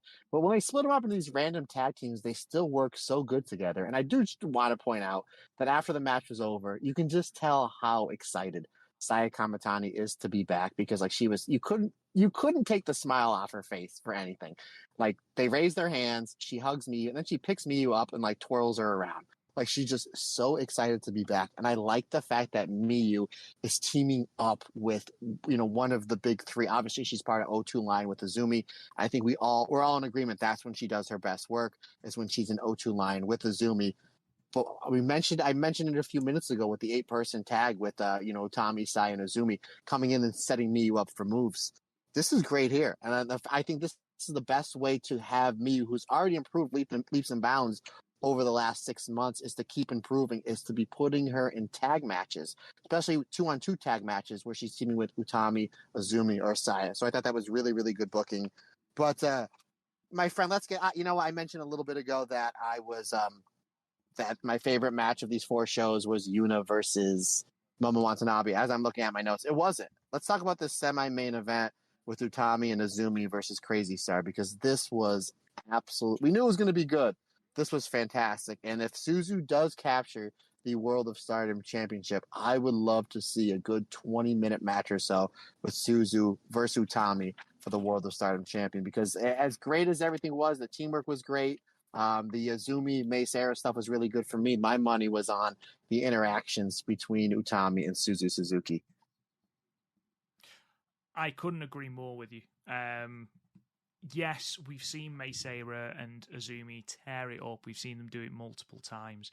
And it is worth noting, before we go into hyperbole about how good Suzu Suzuki and Utami are together, how brutal they are, just launching each other with suplexes and strikes. all four women alternated really, really well. And they had really, really, really good chemistry with each other. So when it was the brief exchanges between Mei and Utami or Azumi and Suzu, there was still really, really, really good exchanges. And you mentioned having a 20-minute match with Utami if Suzu is to come out of Dream Queendom as the Red Belt champion. Absolutely plug it into my veins, but follow that up with an Azumi title defense. Because if you're going to have, you're going to pin your heart on your sleeve and you're going to invest in youth. I mean, for God's sake, you've put your main event of Ryogoku as Maika versus Suzu Suzuki. Go all in. Have her defend it against the likes of Azumi and give her that real push. She's already proved against Julia for the New Japan Strong Women's title. Whenever she's put into that main event scene, she's improving all of the time. It's not just about her high speed anymore. She is able to put together a compelling main event style match. She's added that sort of brutality to her exchanges, to her forearms, things like that, which was sorely lacking. Her kicks were always great, but it just felt like she was lacking a bit of intensity, but she's got that now. So give her a red belt match as well. Why not? Who's not going to want to see that? I mean, if you're going to carry on with one pay-per-view a year, and you want the red belt on each one of those pay-per-views, you're going to have some really big matches for things like All-Star Grand Queendom, for your Dream Queendom show, and there'll be another big pay-per-view somewhere as well. Save your big hitters for that. Save your Julias, your Utamis, your Mayus. In the meantime, pad it out with people who deserve red belt shots, who have proved that they are good when given that tap on the shoulder. I mean, Sayaka Mitani is going to be winning the 5-star next year and probably taking the belt at Dream Queendom next year. Prediction. But pad it out with the likes of Mirai. Give Mirai a red belt match. Give Momo Watanabe another red belt match. Give Hazuki a red belt match. Azumi, Starlight Kid. Saida. I mean, Say it. Do you know what? Everyone. You know who? Go on, Sairida. Why not? You're missing one other name. I'm going to say it. The Human Cadillac, Dorian DeVille. Get him a red belt match. Yeah, why not? Whoa. Not on these undercard shows. No, absolutely not. He is Ryogoku minimum. But you see what I mean. Suzu Suzuki has proved that she can mix with anyone on the Stardom roster and have a fantastic match. And Azumi versus Suzu Suzuki for that red belt would be phenomenal. But yeah, you're absolutely right. This match showed anyone, I can't see anyone doubting the fact that Suzu versus Utami was going to be fantastic, but the exchanges they had were breathtaking at times, Matt. Yeah. Just real quick, you mentioned that if Stardom's going to do one pay-per-view a year, I think you mean one a month. I meant month. I was going to say, boy, I know they're scaling down the schedule. Rob knows something that we know. We're doing one a year, folks, and it's going to be on a Tuesday. It's going to be on a Tuesday in October. This Tuesday in Texas. Yeah, there it is with the Undertaker and Hogan on top. But no, excellent stuff. And I'm glancing over my note. Yeah, I mean, Suzu and Utami, and another match that if you want to go back into last year or earlier this year and watch was that Artist of Stardom Championship match, that main event at Korakuen Hall with prominence Suzu, Risa Sera, and Hiragi versus Saya, Utami, and Azumi. That was pretty much the match that kind of, we saw the cracks in Queen's Quest, but the ending sequence with Utami and Suzu Suzuki, I was like, if we get that in a singles match somewhere down the line, just think how great it would be. And now you fast forward 6-7 months later, Suzu's better now than she was then, and so is Utami. And if they do that match at a pay-per-view sometime in the summer, or maybe All-Star Grand Queendom, if that's, if they go the Suzu route, I mean, that's going to be a surefire, a match of the year candidate. But, yeah. And again, Azumi's fantastic as well. It just seems like she's just really, really, she's ready for the main event. It's just a matter of, whenever they're going to put her there, but she's ready made to go. And Mei Sarah is, again, a wrestler who at the beginning of this year, I've never really even heard much of, before. And now she's like one of the best wrestlers in Stardom. It just goes to show you how great this wrestling company is.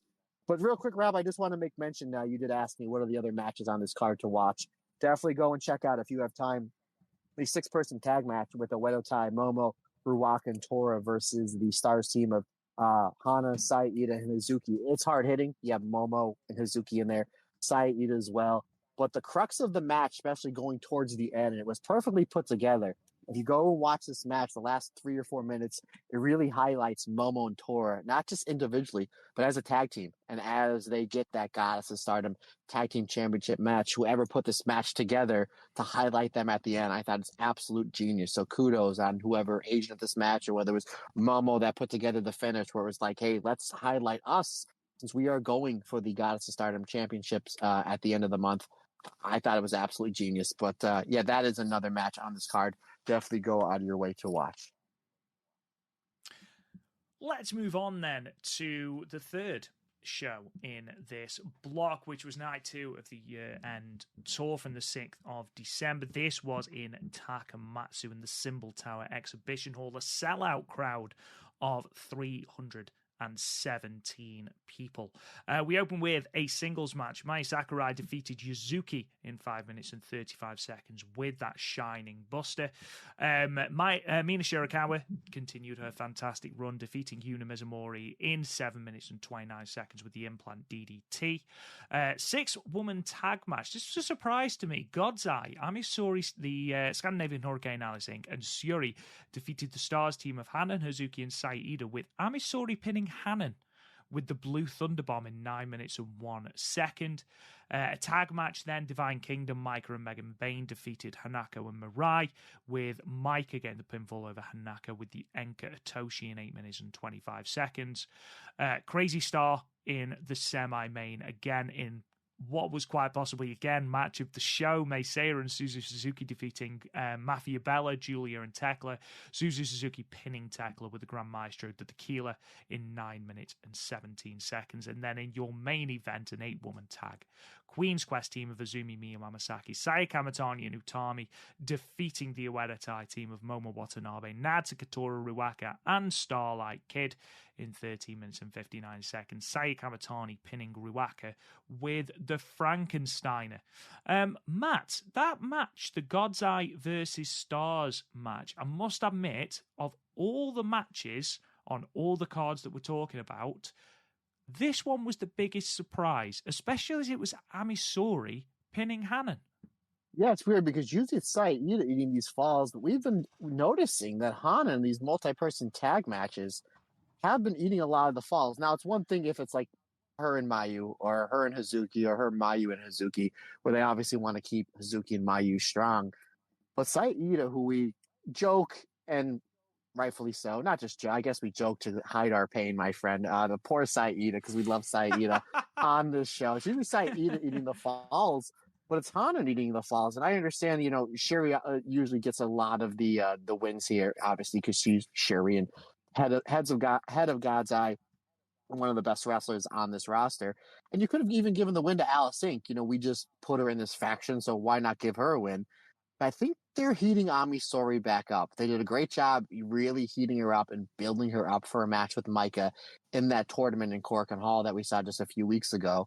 And she had a stellar match. I thought that was her best singles match she's ever had. And she's had some really, really good ones over the last handful of months. So I think what they're doing is they're giving her a big win over here on Hanan, and then they're going to just maybe heat her up for maybe sometime in the beginning of the new year, getting a Wonder of Stardom championship match, whether that's against Amisori, or not Amisori, that she is Amisori, whether that's against Saori Anu, or whether they have a little New Era's championship match. That I don't know, but yeah, I was surprised here when it was not only Amisori getting the win here, but Hanan eating the pinfall. But I mean, who knows if this is going to lead to something, or just maybe the way when they were putting the match together, just the psychology that they came with.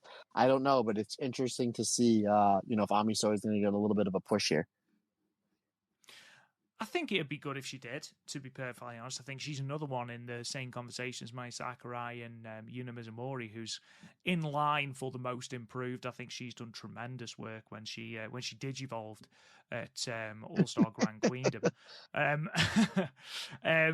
But yeah, getting the pinfall over Hanan was certainly unexpected, and I'm wondering where that is going. I'm intrigued to see what's next for Hanan. Obviously, she's currently New Blood Tag Champions with Sayurida as Wingori.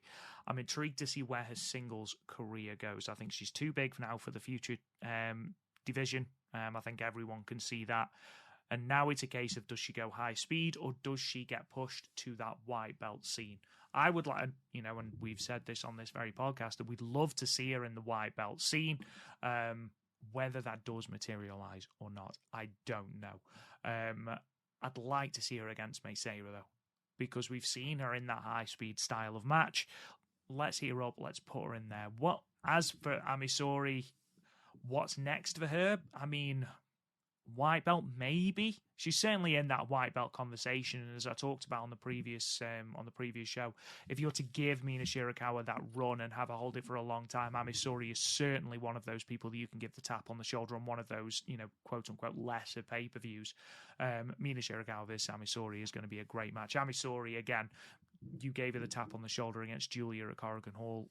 Really, really, really good match. Proved that she could sort of go toe-to-toe with those big people. And also, as well, has that confidence as well that goes with it. She cut a really scathing promo on Micah in that red belt tournament, and it was really good.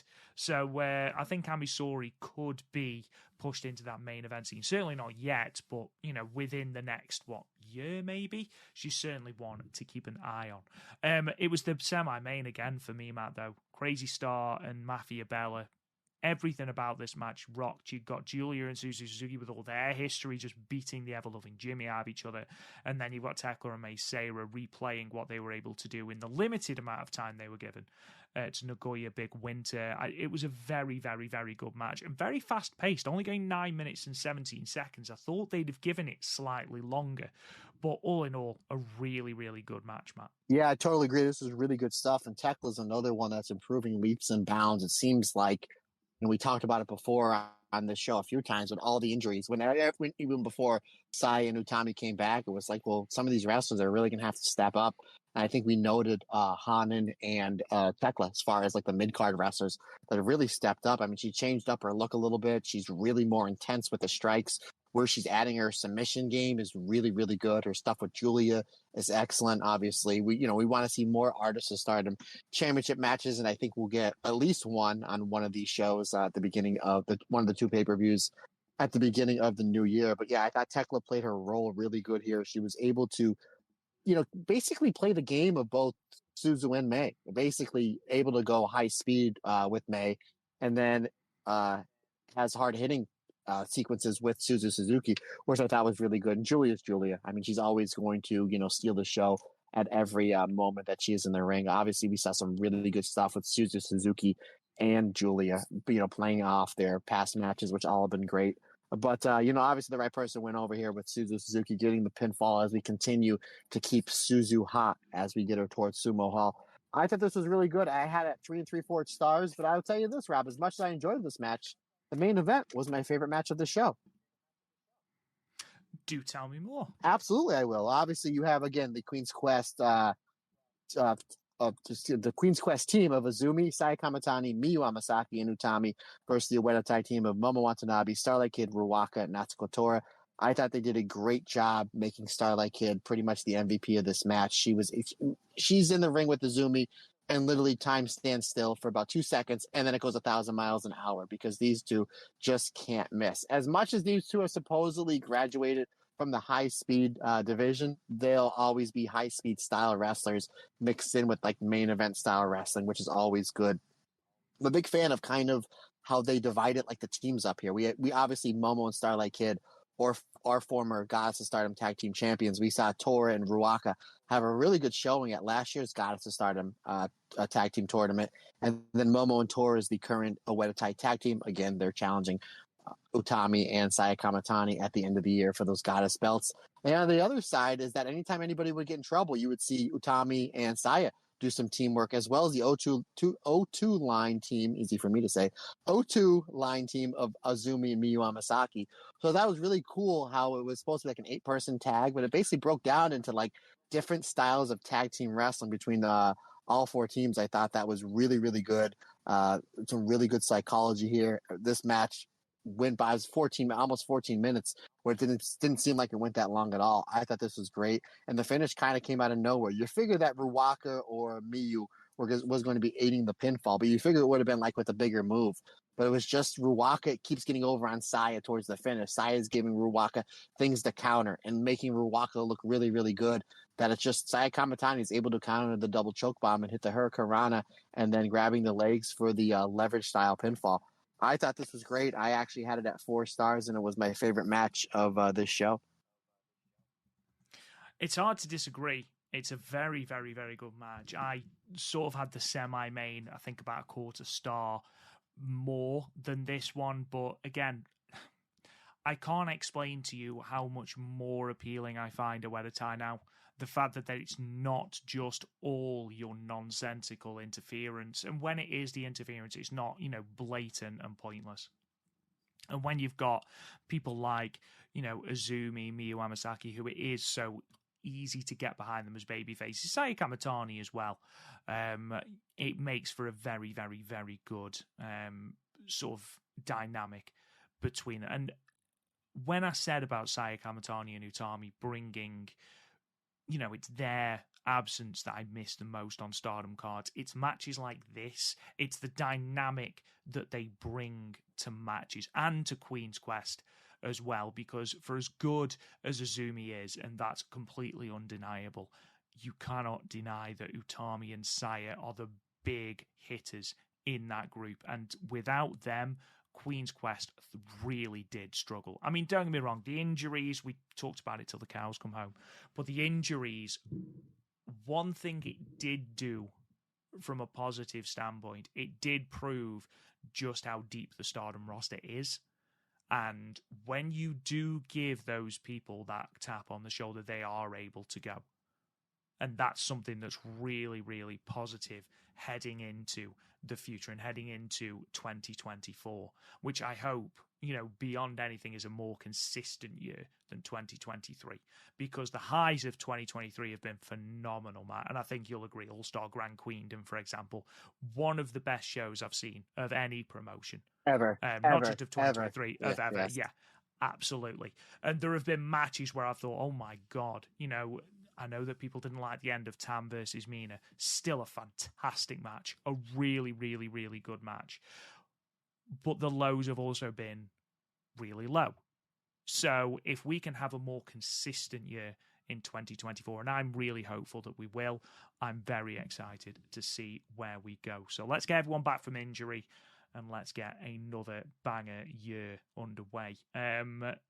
Let's move on then to the final show that I want to talk about. And obviously, this is going to be known for those famous numbers 114. It's the show from the 7th of December, the third night of the year-end tour from Osaka, Japan, the Osaka Rinkai Sports Center. 114 people in attendance, the lowest ever Stardom attendance, which is some way from the sellout the prior night. We'll talk a little bit about that in a moment, but the card and the results are as follows. Mina Shirakawa defeated Ruaka with the figure 4 leg lock in 7 minutes and 40 seconds.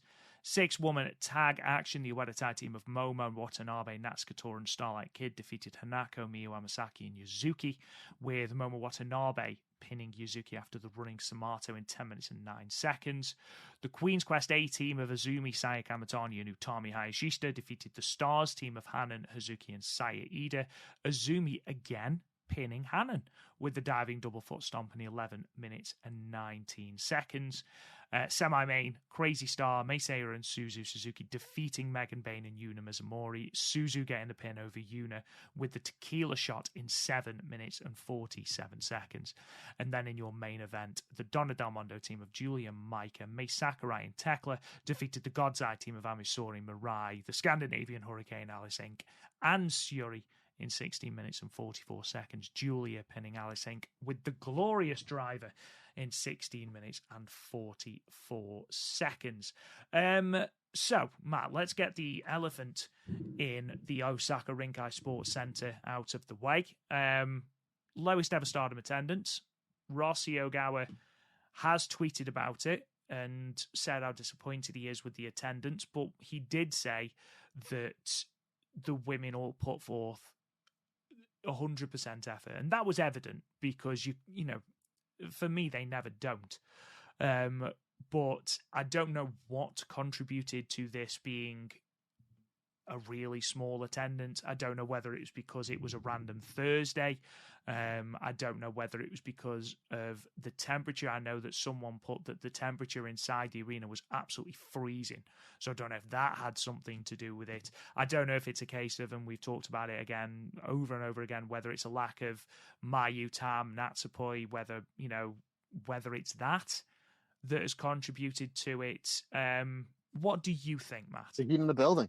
What I understand, the heat in the building wasn't working. I mean, not unless you're at a big show. Obviously, we see it in sporting events all the time, especially in American football as we're getting towards the playoffs. And a good majority of the playoff teams, Philadelphia, Pittsburgh, they're playing in colder weather. But that's like a huge sporting thing. You really want to sit into a building on a Thursday where there's no championship match? Again, we'll get into this show in a minute. This show was fantastic, especially that Stars versus QQ match.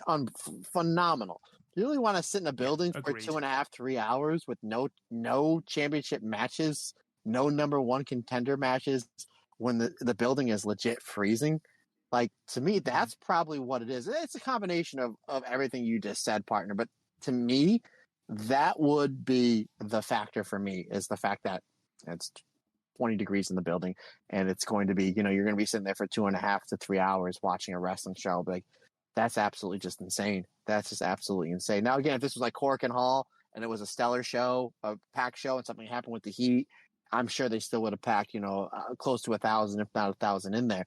But I think that's what has to do with it. Now, I just want to say this for any of our listeners that are listening to the show that is a professional wrestler.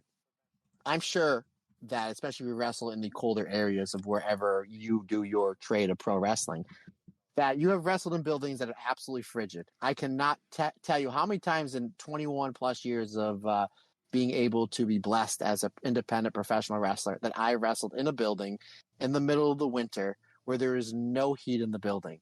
Now, it's one thing. Now, Rob, you play what we call soccer, what you call football over there. I know that you play it pretty much every Wednesday. And if it's cold out, you can wear an extra layer of clothing, correct? It's not illegal to do it. We've seen I played baseball in the cold weather when I was younger. I played a lot of American football in the colder weather. You just wear warmer clothes. When you're wrestling, more times than not, you're kind of, lack of a better term, half naked, right? Because you're wearing your tights or what have you. And you're in that ring, and when you take a bump in a ring, when you're cold, the arena is cold, and the ring is cold, folks, that hurts. That absolutely stings. And you're just like, oh, that was the worst thing. Now, especially in this Stars versus QQ match, you're taking these bumps. It's cold. You're trying to warm up. So now you got your adrenaline up. You have your sweat going. Now you're a little warm. But then you tag out because Saya's got to get in, or Utami's got to get in, or Azumi, whoever's got to get in. So now your body has a chance to cool down. And then when you get tagged back in for the hot tag or the finish, guess what you're doing? You're running those cold ropes. You're taking those bumps. Point I'm trying to say is these girls in a cold ring in front of the smallest crowd in the history of Stardom went out there and busted their ass. So when I first saw this attendance, I was like, oh, this isn't good. I wonder how the show is.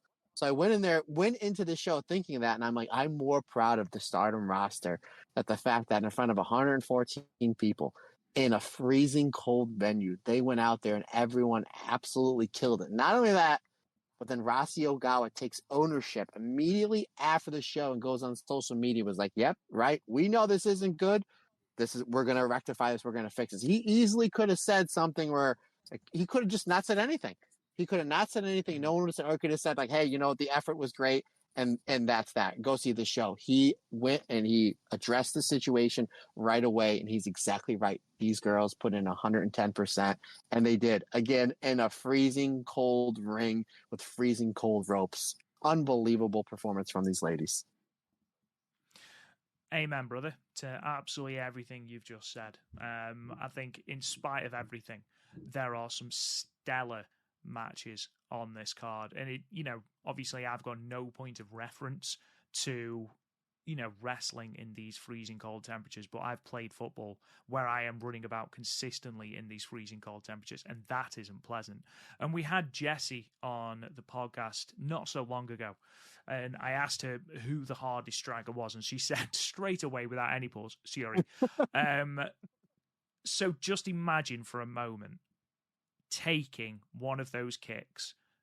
Like, I legitimately, there was a bloke who I play football with, and he came off. He substituted himself because the ball hit him and it was cold and it stung too much, so he came off.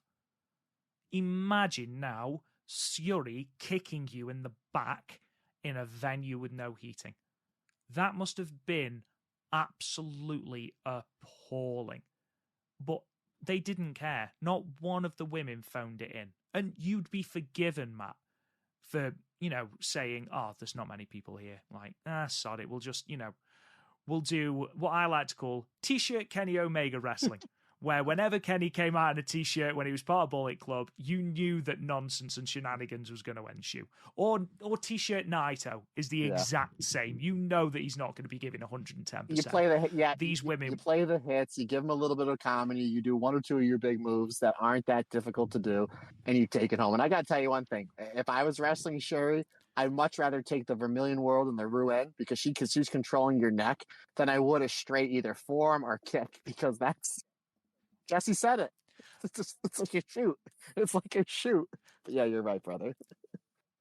I mean, you look at the way she punts Natsupoi across the ring, and Natsupoi is warmed up at that point. Imagine that in a venue with no heating. I mean, obviously getting hit in the leg or in the stomach or, heaven forfend, in the Ode Plums with a football, and that hurts. But in freezing cold, that's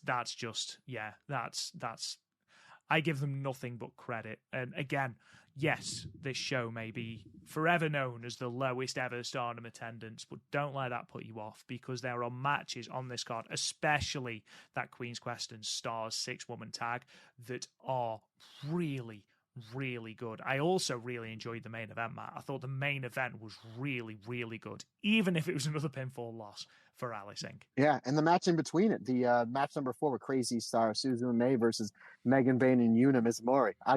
We knew when the match graphic came up, like, okay, we know who's eating the pinfall here. We know who's going to give the pinfall, but I didn't care. I thought it was great. Again, Yuna, probably the most improved wrestler, in my opinion, in 2023, not just in Stardom, but all of wrestling. But yeah, the main event was excellent as well. I just want to point out, we mentioned it before. Let's talk about QQ versus Stars, Azumi, Utami, and Saya versus Suzuki, Sai, Ida, and Hanan. I liked how the match starts, and we always see this with, especially when Mayu's in the match. Obviously, Mayu wasn't here; she's nursing the injury. But when these Stars match start, they always start with like triple teamwork to get the advantage. And so it's like, oh, it's cool that like Hazuki was running the triple team spot. Like, she's kind of like the makeshift leader of this team, and they're running on Utami, who's the biggest star in this match. So she's the only red belt champion, and they're running it on her. And they start running more double teams. And then Saya and Uzumi are like, yeah, we're Queen's Quest. We don't put up with this. They come in and they just take everybody out. And immediately the advantage goes back to Queen's Quest. That's a really great babyface versus babyface 6-person tag match to start and to get going, where it's like, we need to triple team the biggest star in this match to get the advantage, where the other two people are like, yeah, we're no schlubs either. Let's go and save Tommy's the leader. Let's go and save the leader. I thought that was really cool. I thought all the Han and Azumi stuff was really good. Obviously, we saw some great stuff with Hazuki and Utami. Hazuki versus Saya Kamitani. I mean, akin back to what many people will agree with me is the greatest Wonder of Stardom championship match of all time from earlier this year from the Triangle Derby. Ida just throwing down with Utami was like, oh man, that's a singles match that please give me somewhere down the line. Just really great teamwork again from both teams, but I really like how it finished, where Sai Kamitani basically had to take Hazuki and Sai Ida out to the floor, and then we saw basically it was triple teamwork. It was the Magic Killer and then Azumi hitting the double stop on Hana. Yes, it's Hana eating another fall, but at the same time, it took a double team from the tag champs and Azumi's insane top rope double stomp to put Hana away. So it was a great job building Hana up in this match, only for the only way we can take her out is by hitting bomb after bomb after bomb. I thought it was a good way. Again, Hana ate the fall, but it made her look good in defeat. It was my favorite match from the show. I had it at 4 stars, my friend. Yeah, the height that Azumi gets is quite frightening with some of these double stomps. And yeah, you're absolutely right. Yes, it was Hanan that ate the pinfall, but ultimately, she did have to eat 3 finishing moves effectively for her to be kept down. Overall, this might have been my favourite top to bottom card of these 4. Yes, there were better matches on other cards, but I think as a consistency point, I think this card for me was certainly the best. I think the MVPs, we talked about Yuna Mizumori. She was great in this tag match as well, but Crazy Star did not miss the entire show. Mina Shirakawa had really good matches, but you look at Crazy Star's sort of run during this run of shows. They had a great match with Megan Bain to defeat the Stars team of Hanan, Hazuki, and Sayurida. They had a great match, probably match of this run, against Azumi and Utami, that time limit draw from Hiroshima.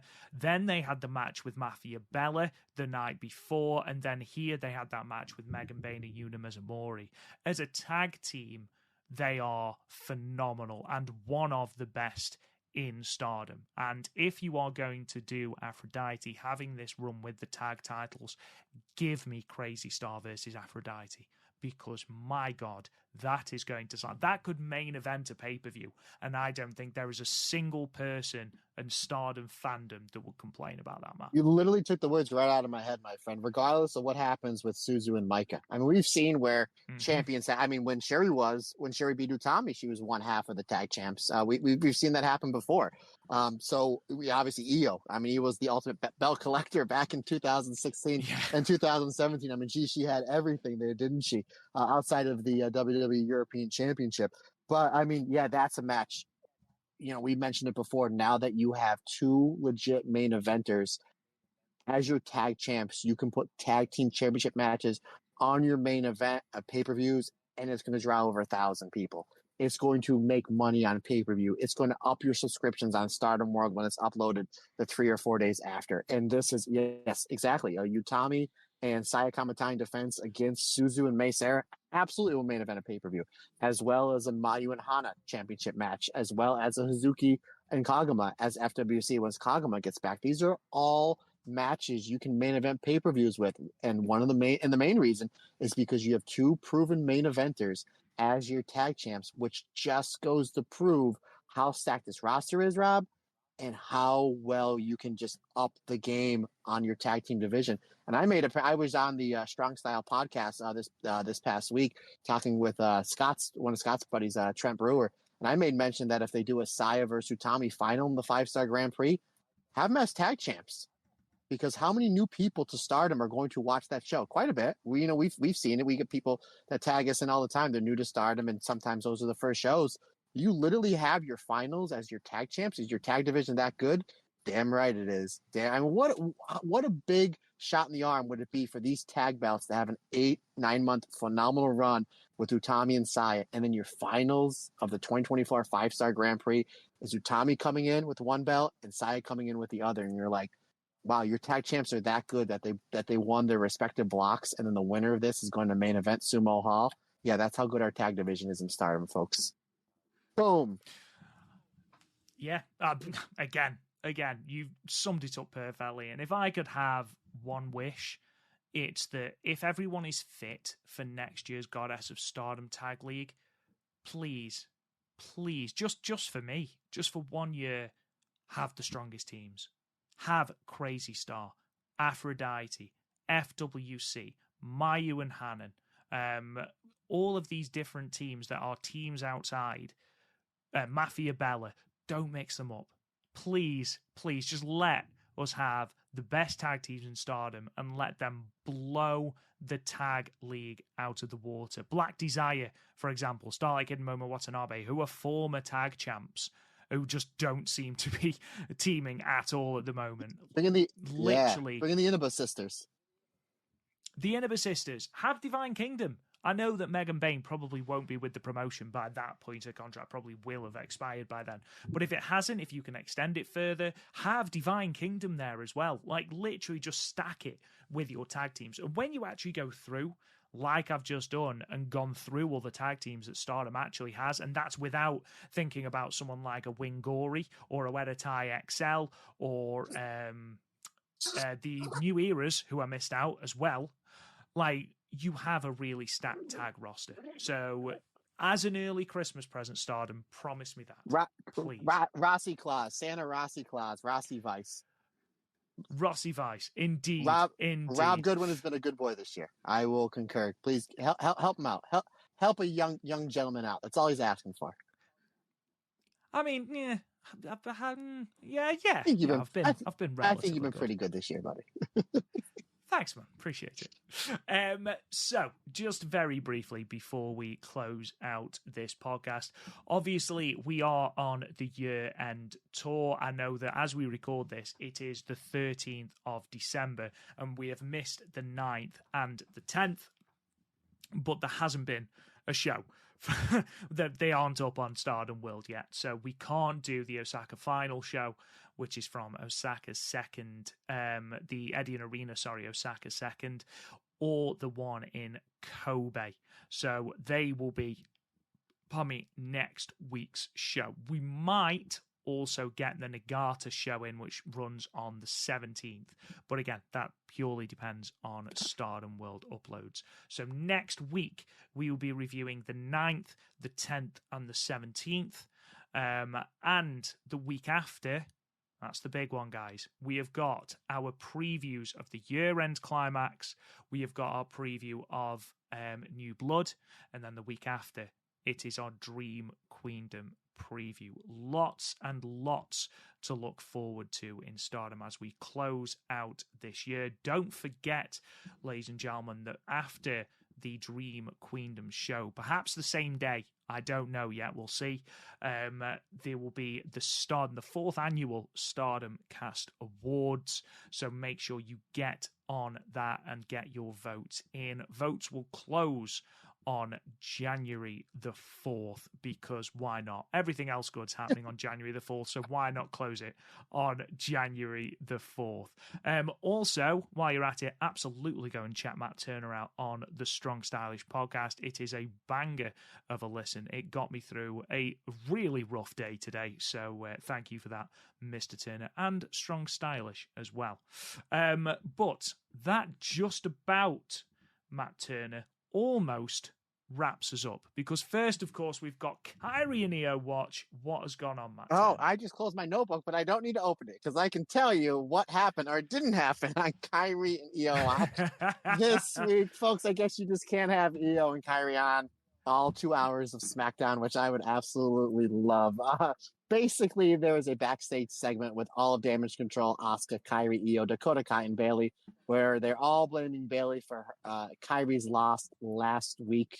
Kyrie's loss. Boy, we haven't said that much in this podcast over the last year. Anywho, to Bianca Belair, she's the best. To Bianca Belair last week, Kyrie says that she will forgive her. However, there is a match with Asuka versus Charlotte Flair that is going to be booked for later in the evening. And they basically say, hey, Bayley, why don't you take Asuka aside and teach her some tricks to beat Charlotte Flair, because nobody knows Charlotte Flair like you do. She's like, okay, fine, no problem.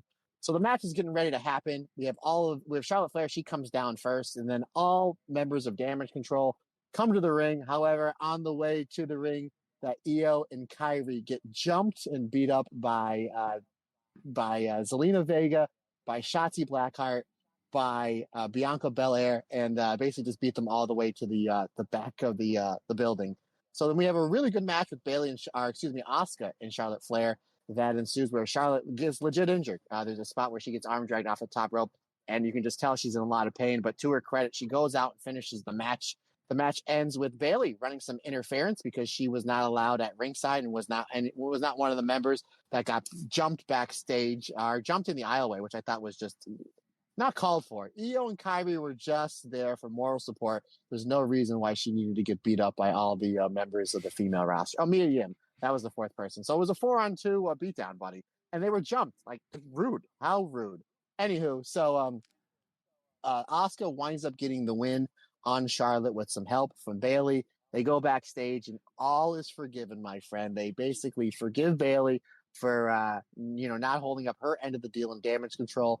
And it seems like everything is A-okay for now, which I'm kind of glad, because it really seemed like they were going to do the breakup of Bayley and Damage Control early on, which the way that I'm looking at it, maybe this is just me being the biggest Io Shirai fan in the world. The way that I was looking at it, because this damage control stuff is the best thing on WWE TV in the past few months, in my opinion, and it's drawing the highest ratings.